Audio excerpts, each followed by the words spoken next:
السلام علیکم ورحمۃ اللہ وبرکاتہ۔ بسم اللہ الرحمن الرحیم۔ نفع پہنچانے والی دعا۔ الادب المفرد، حدیث نمبر 664۔ حضرت شکل بن حمید رضی اللہ عنہ سے روایت ہے، وہ کہتے ہیں کہ میں نے عرض کیا، یا رسول اللہ صلی اللہ علیہ وسلم، مجھے ایسی دعا سکھلائیے کہ میں اس سے نفع پاؤں۔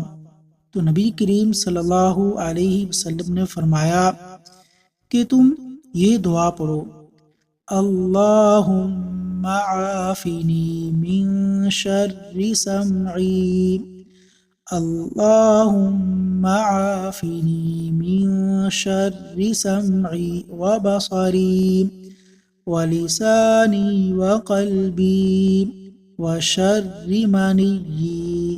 اللہ تعالیٰ عمل کی توفیق عطا فرمائے، آمین۔